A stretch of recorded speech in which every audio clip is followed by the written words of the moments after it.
I didn't hear the line the way he meant it.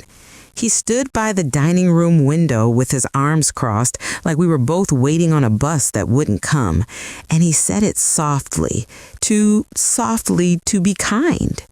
"You're going to Riverview Hills, Mom. The bed is waiting." My name is Loretta Price. I used to drive the number 17 Clifton Hill route, on time for 22 years. Today at 9 a.m., a clerk at the county building will decide whether my own son gets to sign where my name should be. Everyone thinks this is a story about getting old. It isn't. It's about consent. I won't raise my voice. I won't throw a thing. I will carry one pocket recorder in my left jacket pocket, and I will say 2 sentences, maybe 3. You won't see drama. You'll see paper. You'll hear plastic wheels on courthouse floors. You'll smell coffee I never poured. You'll recognize the sound of hold music you've heard 1,000 times while someone pretended to help you. When I finish telling this, you might change how you hear the word care. If you've ever loved someone who thought they were doing what was best for you, you'll recognize the shape of the room I'm standing in.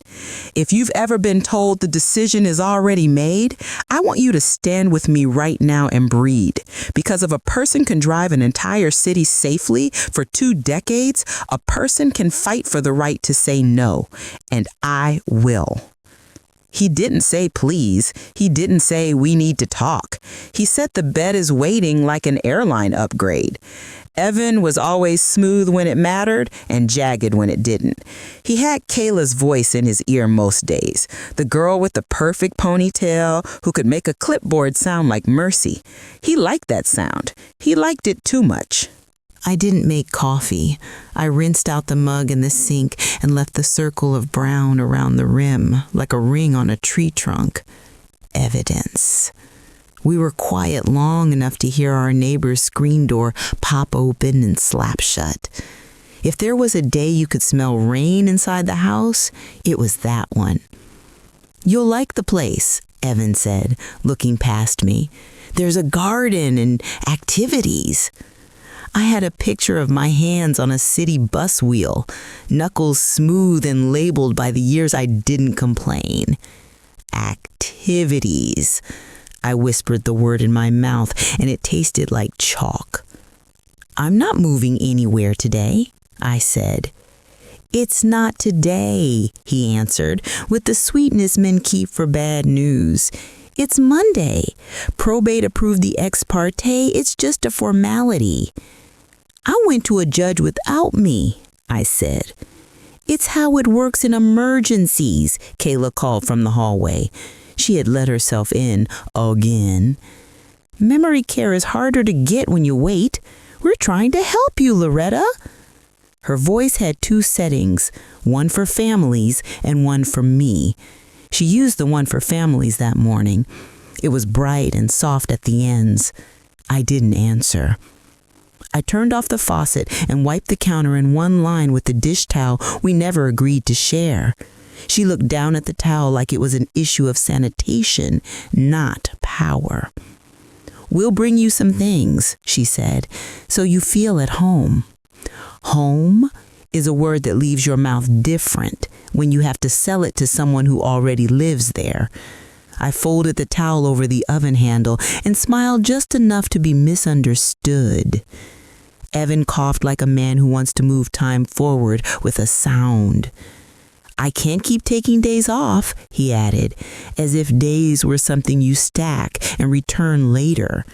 "I'm under pressure. The hearing is Monday at 9. We'll go together, sign, and they'll transfer your meds over. You won't have to worry. This isn't a debate, Mom. It's done." My hands didn't shake. I thought they might. But there is a calm you learn on an icy hill with 30 passengers and one brake that feels wrong. You learn to put your fears somewhere behind your ribs where it can warm your lungs and not steal your hands. I dried the sink and set the sponge where the water could leave it. I walked past Kayla and her perfect ponytail and past Evan's cologne that smelled like a hotel lobby. I went to my bedroom and shut the door without a click. On top of my dresser was the little wooden box that looks like it held cards once.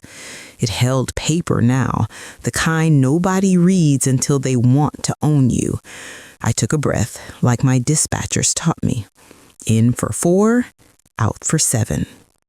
Ruth Delgado used to say it over the radio for rookies who got white around the eyes. I opened the box and looked not for what I wanted, but for what I would need. The durable power of attorney Evan had made me sign a winter ago for medical emergencies, Mom, to keep you safe, lay on the left, printed from the internet, notarized at a bank I didn't like to go to. People always think the document is the problem. The problem is the person holding it. I put the paper back and closed the lid. I took my bus jacket off the hook behind the door, the navy one with the shiny collar, and slipped my wallet into the inside pocket with my Medicare card. The jacket still smelled faintly like diesel in winter mornings. I placed my phone in the right pocket and the pocket recorder in the left, and looked at myself in the mirror a moment longer than I usually allow. You don't have to be brave to leave a room. You have to be clear. I walked to the neighbor's house the way you walk when you don't want anyone to see your feet move. Ruth's screen door has the same sound as ours.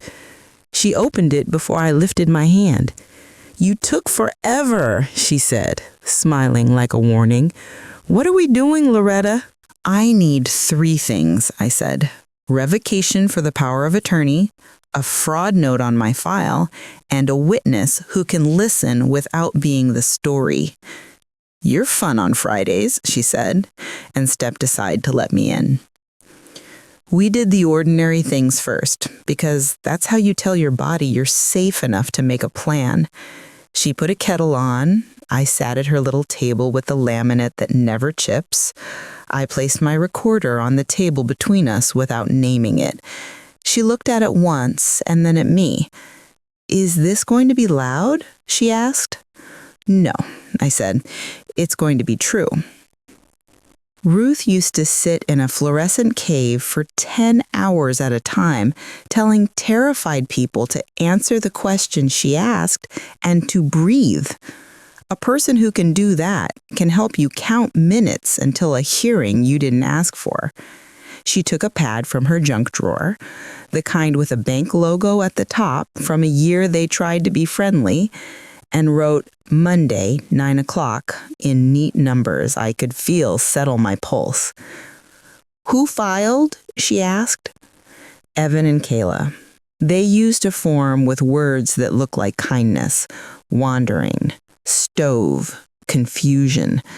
They made me small on paper." "Which court?" she asked.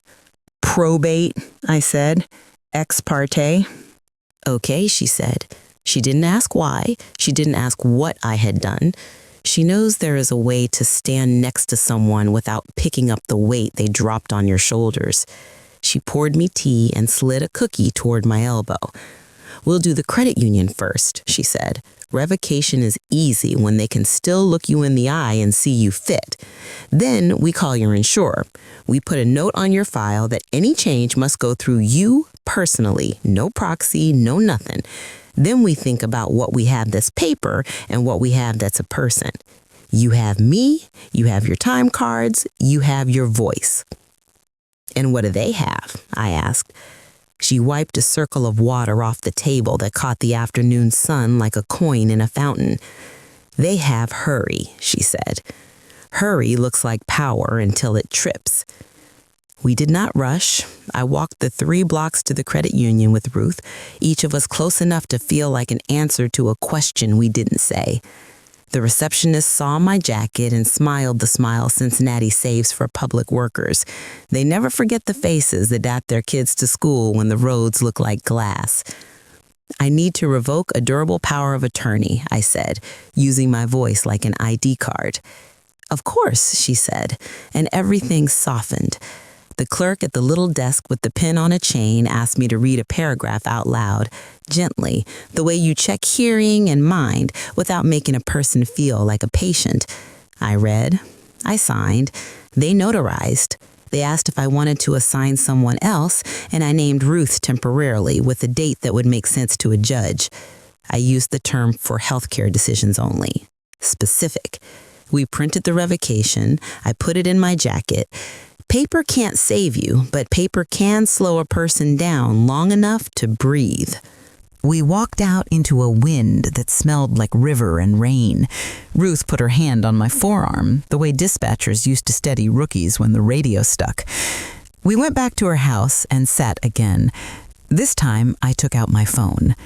I dialed the number on the back of my card and prepared myself for the hold music that meant someone's desk would be clean and my file would be a mess. "This is Angela with customer care," a voice finally said. "Too happy to be a Monday, but happy anyway. How can I assist you?" "I need a fraud alert added to my account. No changes to my primary physician, pharmacy, plan, or residence unless I verify on a recorded line. No authorizations by proxy. I revoke any pending facility placement that's not initiated by me." Silence. The kind that means a person is reading a script. Her cheer softened into something like attention. "Let me place a note on your account, Miss Price," she said. "I do see a pending pre-authorization for Riverview Hills memory care, initiated by a Kayla H. It says admissions coordinator, submitted yesterday. Status is pending additional clinical documentation. Deny it," I said. "I can't deny it without proper grounds, but I can place a hold and flag it for fraud review pending your statement and recorded consent.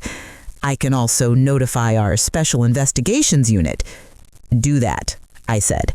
"And please email me confirmation that I required all changes to go through me, personally, on a recorded line." "Yes, ma'am," she said. "It's on your file." We hung up. Ruth wrote down the time and the name. She underlined the words, "pending additional clinical documentation," twice with a nurse's pressure. "What next?" she asked. "I'm going to lunch," I said, and she stared like I had said something soft at her funeral. "At Riverview," I added, "because I've been invited. Kayla keeps leaving the flyers on my porch. Free soup and a tour. Bring a friend. That's you." She laughed, then put her elbows on her table and leaned close. "We don't start fights in hallways," she said, half to me, half to the world. "We start them on record." I wore my bus jacket, my old name badge pinned to the collar where the light could catch it. It wasn't about nostalgia. It was about a certain kind of room respect you earn by steering 6 tons of metal in snow and not apologizing for arriving alive. The lobby was all lemon cleaner and freshly printed brochures. The receptionist's nails were nicer than the morning demanded. Kayla walked in with a stack of folders hugged to her chest like a bouquet. When she saw me, her mouth did something I would have called a smile if it had reached her eyes. "Loretta," she said, "you came." I said, "Bring a friend," and moved so Ruth was visible at my shoulder. Kayla's eyes flicked to the recorder outline in my jacket pocket and away again. People who live on clipboards develop an allergy to unknown rectangles. She said, "Let's get you signed in." Pen already in motion, pushing the paper toward me on the desk like a tray in a cafeteria line. "What is this?" I asked. The page had 3 paragraphs and 4 checkboxes. The words signature and consent were sprinkled like cinnamon. "Just a standard tour consent," she said, "so we can show you the secure areas. It also lets us share some information with you and your family." "I'm my family. I don't share anything with me." Ruth coughed into her hand. a sound you make when you want to mark the moment something wrong has entered the room. I looked down again. There was a line that said, "I consent to the evaluation necessary for admission if indicated by staff during or after the tour." It was written in smaller letters than any polite person would print. "I'm not here for an evaluation," I said. "Oh, it's just standard," she said, easing the pen back toward my fingers with the tip pointing north like a mild threat. "Then you won't mind if I draw a line through that part and initial," I said. I drew a line and initialed, slow enough to let the air hear me. Ruth watched, her eyebrows not moving, which is how you know she approves. Kayla smiled with her teeth and a tightness at the back of her jaw that meant she would tell Emin later that I had been challenging. She led us through the double doors into a hallway that smelled like lavender and bleach. The carpets were too soft for wheelchairs. The walls were too clean to feel like life happened there. She does the voice when she walks, the one that makes everything sound like a feature, not a cost. "We have afternoon chair yoga," she said, "and a gardening nook out back." She didn't say they locked the door to the garden from the outside. She didn't say the memory care wing cost more than my bus route made in 2 months. She didn't have to.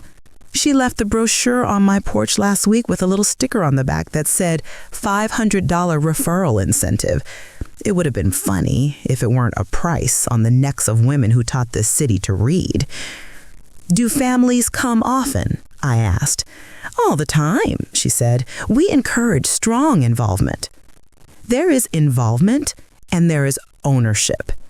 I touched the recorder in my pocket with the back of my knuckles and let it rest there like a pulse point. We sat in the dining room and they served soup that wanted to be tomato and a roll that had seen better flour. Around us, women and men who used to sign checks sat with cups that didn't spill because they couldn't. A TV in the corner hummed the game show low enough to be polite and loud enough to be part of the air. Taylor brought over a paper for me to just look at while you enjoy your meal. It had boxes you could tick for levels of care. It had a place to write down your doctor and your medications, and it had a little line at the bottom that said, "I consent to information exchange with Riverview's pharmacy partner." "Who is the partner?" I asked. "Caretree RX," she said. "Who owns Caretree?" I asked. She paused long enough for me to know she was choosing. "We have many reputable partners," she said, which is a sentence that answers nothing. "I'm not switching pharmacies," I said. "I've had the same girl at the counter since before you cut your hair this way. It wasn't unkind, it was information." We walked the long way out, the way they make you walk so your feet have time to forget where the front door is. At the lobby again, Kayla halted her smile long enough to say, "Just think about it. Monday will be easy if we have everything ready. Evan is worried about you, Loretta. He told me you left the stove on last month." "I have a gas stove," I said. "I also have a gas bill. It does not lie." "What?" she asked, because gas bill hadn't been on whatever script she learned from the binder they give admissions coordinators who can find their way out of a personality test. "Have a good afternoon," I said. We walked out, and the river breeze moved everything that wasn't nailed down. Ruth took a breath, and it looked like it tasted like victory, even though we were miles from anything that could be called that yet. "Does it feel worse," she asked, "that she's neat and efficient? It feels like a pair of hands on my shoulders from someone who's never held their breath under a bus while a kid chased a ball between axles," I said. "You're still excellent with analogies," she said. "I like tools that don't run out of battery," I answered, and we both looked at the recorder in my pocket and the plan only half shaped between us. When I got home, the house had the sound it makes after somebody wipes something clean, quiet, with the residue of effort. Evan was at the table looking at a printout with highlight marks like high school homework. "We toured," I said. "Good," he answered, not looking up. "Kayla said you liked the garden." "She says a lot of things," I replied. "I know this is hard," he added, and managed to put just enough air in the word hard to make it sound like he was chewing it. "I revoked the power of attorney," I said. He looked up. His eyes are like his father's when he thinks he's still taller than the truth. You did what? It was stale, I said. I changed who gets to say my name in a hospital. You can't.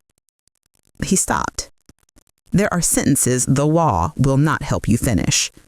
I did, I said. I also placed a fraud hold with my plan. They'll call me if anyone tries to bill a place I've never chosen. He picked up his phone, thumb moving fast like a boy playing a game on a bus seat while his mother counted stops. He didn't look at me when he said, "This is for your own good." Ownership is a different word, I said. You'll like it less. That's a circle, Ruth said. That's a motive, I said. Do we need it? She asked. I don't know, I said, but judges like straight lines that follow money, and APS likes to know when placements smell like bonuses. We didn't say strategy out loud. Strategy is a word that makes people sound like they are about to win something. We weren't trying to win. We were trying to say my name at the right time in a room where men like to pretend paper doesn't have heat. I slept 2 hours. At 4, I walked the rooms of my house the way you walk a route after a detour. I touched the stove and counted to 10. I opened the gas bill and put it in my jacket. I took my little on-time pin from the dish by the door where I keep it and slid it into my pocket with the recorder. You can't wear everything at once. Some things you just need like a stone in your shoe to remind you your foot is your own. Sunday tasted like a wrapper.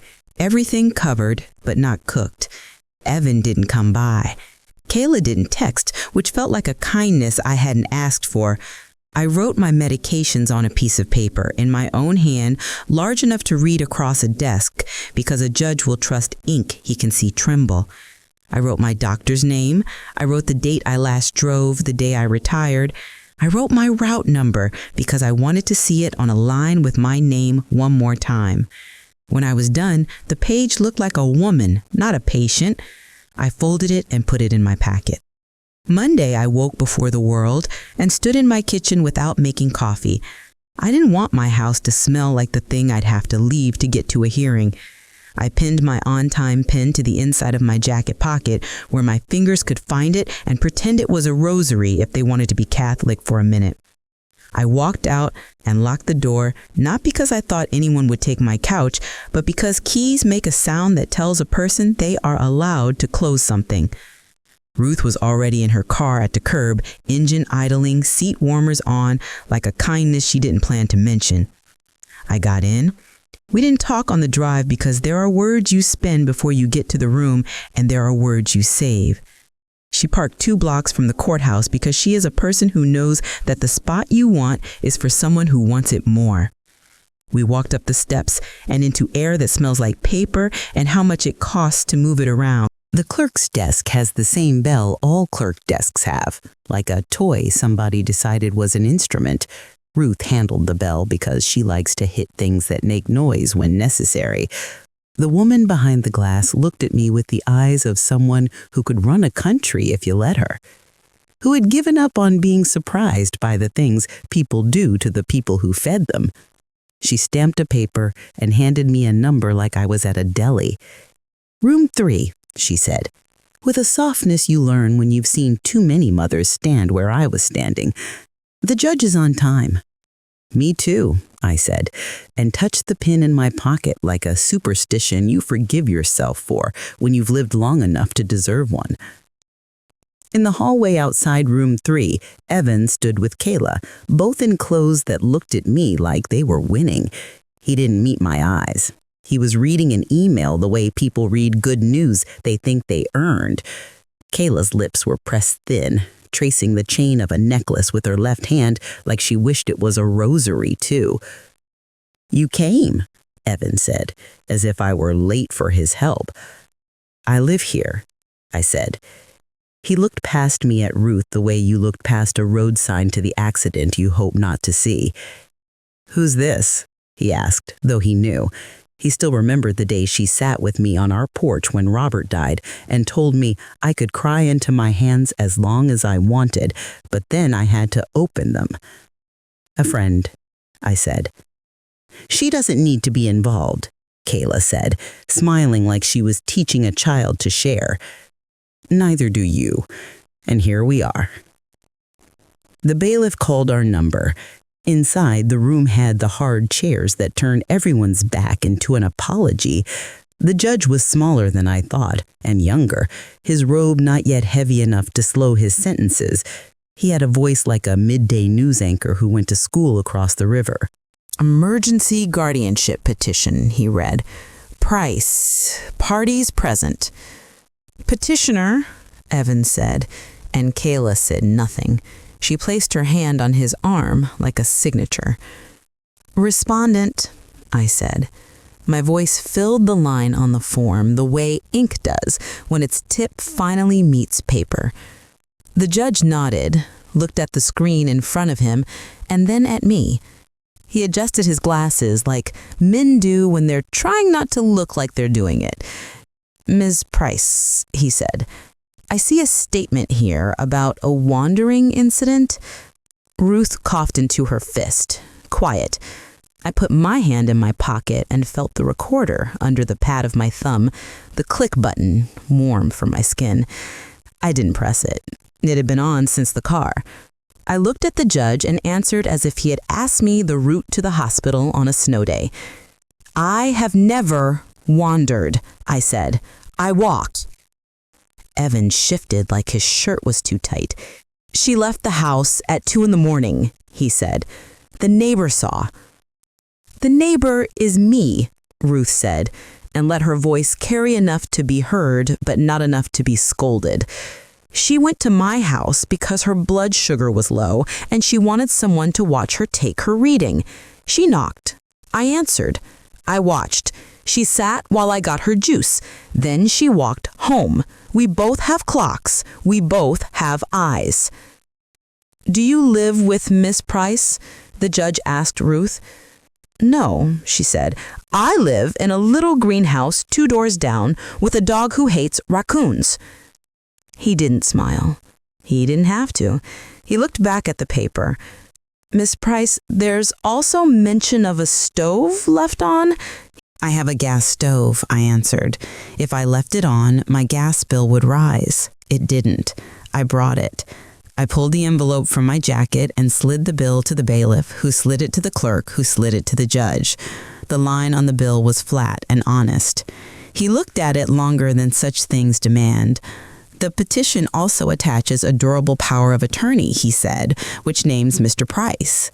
I revoked it, I said, Friday, at my credit union, notarized. I handed the revocation. It was clean where it needed to be clean, and messy where pens make their point. The judge looked at Evan. He did the look men learn when they are about to ask a boy if he did his homework and suspect the boy will say yes, whether he did or didn't. Mr. Price, did you know your mother revoked the power of attorney? No, Evan said. She's confused. This is why confused people don't revoke documents correctly, the judge said, without a smile and without heat. He turned back to me.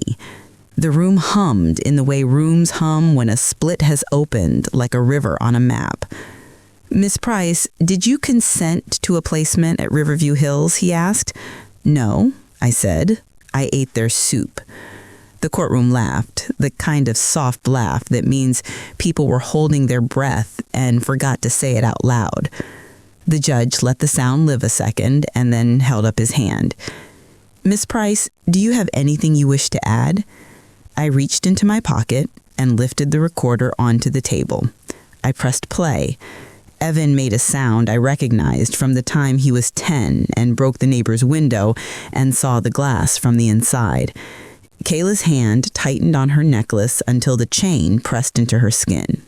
Her voice filled the room. Phones aren't good for truth, but they hold it anyway if you ask. Just say she wanders sometimes, she said on the recording. Use that word. It moves things faster. If she signs Monday, we can get the bed. I don't want to lose the bed.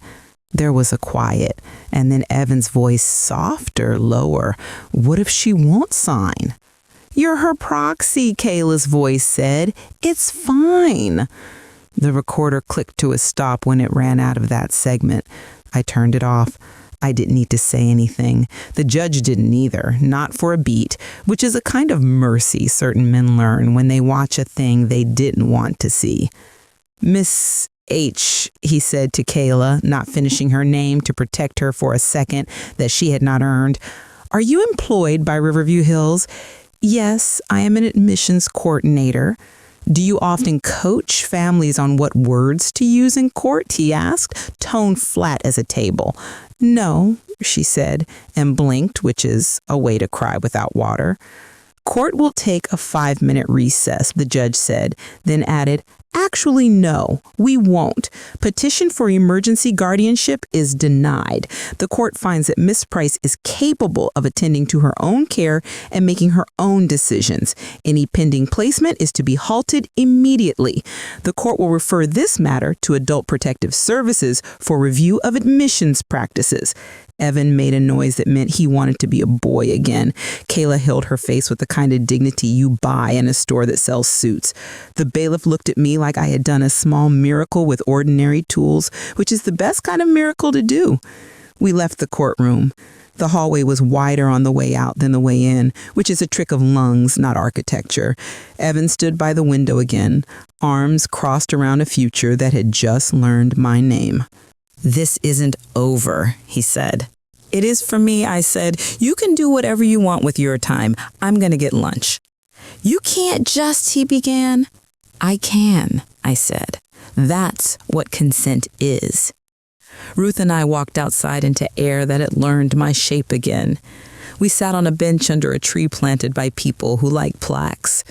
Ruth took out a donut from yesterday and split it with her thumbs, the way women split lives into pieces they can swallow. What now, she asked.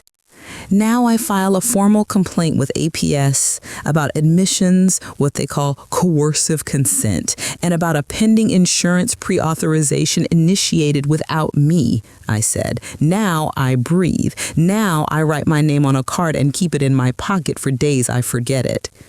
You're humming, she said. I do that when the route is clear, I answered. That week tasted like copper pennies you count in your palm before buying bread. APS called. The investigator's name was Miss Worthington, which sounded like money you could trust. She asked me to come in to make a statement on camera. Their oversight board likes to keep a tape for cases that could become policy. I brought the recorder and the brochure and the gas bill and the revocation and the printout of the Secretary of State's filing with Evan's boss's name where it shouldn't be. I didn't bring anger. It makes your throat dry and your words shorter than they should be. Tell me what happened in your own words, she asked, and she didn't look at her computer while I spoke. She looked at me like I was a thing you can't file without feeling. I told her about soup. I told her about chairs that made you forget your feet. I told her about boxes that looked like care and lines in small print that felt like custody. I told her about a phone call and a voice that said wander, like it was a weather forecast we couldn't change. She nodded at the right times for a person whose job requires her to hide her nods. We have 2 other complaints about Riverview's admissions practices, she said, only when the camera was off. You're the first with a recording. I used to drive a bus, I answered. You don't accuse a person of cutting you off at the light. You show them the dash cam. She smiled at that, short and sharp. There will be a public oversight session in 2 weeks, she said. If you're willing, I'd like you to share your experience. I am, I said. On the walk home, Ruth and I stopped at the Union Hall that smells like coffee grounds and old coats. The steward is a man with hands like concrete who wears his tie even when nobody comes. He saw my pen in my pocket and looked like somebody told him his old bus had passed inspection. He pinned a tiny metal bus to a little cork board on the wall that says, "Service never late." He gave me a button they give widows when they want them to feel the weight of a city's gratitude in a circle of 10. You need anything? He asked. Just this, I said, and held up the button. It didn't weigh much. Not everything that helps has to. I did not see Evan for days. He didn't knock. He didn't call. I think he had to learn what a room feels like when a woman's voice isn't in it. Men don't always know until then. Kayla left her job without saying she did. I heard it from a woman at the store who knows everything in the way that women behind counters who keep track of prescriptions do. She slid my bottle across the checkout like a secret. "They're reviewing admissions at Riverview," she said low. "You didn't hear it from me, and you did." I thanked her with my eyes and with money, because this country will always require you to do both. The oversight hearing was in a room with carpet that made sound land soft. A camera on a tall black tripod blinked its red eye. The board sat behind a table with microphones that made us all look like we were about to sing. A row of chairs faced them, full of women wearing the faces you wear when you are tired of being polite. I sat in the front row with Ruth. The investigator called my name, and I stood up, in a body I recognized. "Miss Price," the chairwoman said, a woman with hair like the sky before it storms. "Thank you for being here." I said, "Thank you for having a place to be." I put the recorder on the table again, not to play it, but to remind the room that the truth had a shape. I told the story in one long line, like a route that starts at the transit yard before sunup and doesn't stop until children get off with backpacks and mothers breathe. I kept my voice level. I let the words wander only when they need it to show the room how it feels when somebody tells you the bed is waiting and all you hear is a door closing. The board asked questions. The chairwoman asked if I had felt pressured. I said I had felt practiced on. One member asked if the brochure's small print could be considered consent. I said you can hide a knife and a loaf of bread and call it lunch. Another asked if I believed Evan had a financial interest. I said I believed he was tired and chose the highway because his boss drew the map. There was a quiet after that. Not everything you say lands where you think it will. Sometimes it lands where a person needs it. They thanked me. They thanked Ruth. They said they would be in touch. We left into a hallway that smelled of dust and hope, which is how government buildings smell when they remember why they were built. Outside, two women stopped me and said thank you with their hands on mine. One had the kind of trembling that comes from always apologizing for existing. The other had eyes that looked like they had read too many forms alone. I wasn't a hero. I was a person who had found the off switch to a conveyor belt that should never have been built for human beings to move down. Weeks are loud until they aren't. I went to the market. I bought tomatoes. I fixed my screen door so it would slap shut like it should.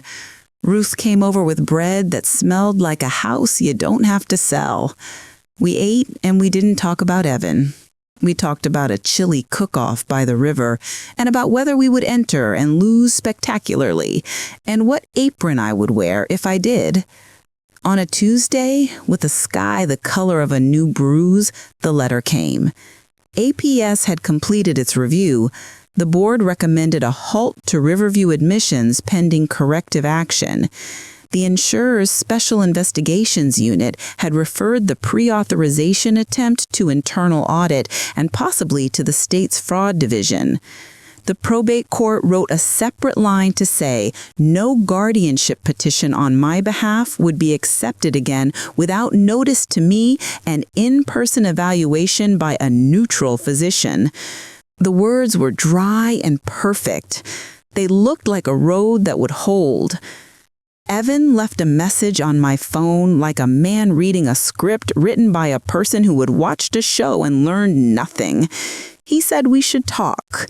He said he was hurt by my approach. He said things had gotten out of hand. He did not say sorry. He did not say he had tried to put a key in a lock that was my body. He did not say Kayla had told him to lie. I deleted the message. He sent a second one. I didn't listen. I do not recommend ignoring sons lightly.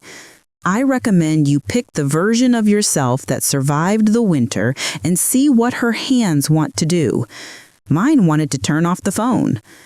When the chili cook-off came, Ruth and I wore aprons with buses printed on them because I will never waste a chance to be more myself than someone expected. Our chili wasn't even good. We burned the onions and laughed like we meant it. A boy with a face that still had summer on it told me my apron was old school, which is the kind of compliment a young person gives when they want to call something handsome but don't know how yet. I put a spoon down and leaned into the table and felt the word alive fit again. Evan showed up. He has always had a nose for a camera and a crowd. He wore a shirt you iron even when you don't have to. He stood far enough from me to be seen as separate and close enough to be part of the picture if someone took one. "Mom," he said, "I turned the way you do when a passenger you had to ask to stop smoking on your bus turns up on your day off. I'm not doing this in public," I said. "I'm sorry," he said. And he wasn't. He was sorry I had friends. He was sorry I had words. He was sorry I had paper. "Consent is not a courtesy," I said, "and care is not custody. If you want to love me, you have to let me be the person who says my own name." "Kayla lost her job," he said, like handing me a flower with the roots on. "I didn't do that," I said. "I might lose mine," he said. And even then, he wouldn't put it in a sentence with "because I." "That sounds like a thing for you to handle," I said. "I helped you my whole life," he snapped, the way boys do when they have been told to carry their guilt without a handle. "I ate the dinners I made and the silence I served," I replied. He looked at the ground like it might answer him. "Can we try again?" he asked.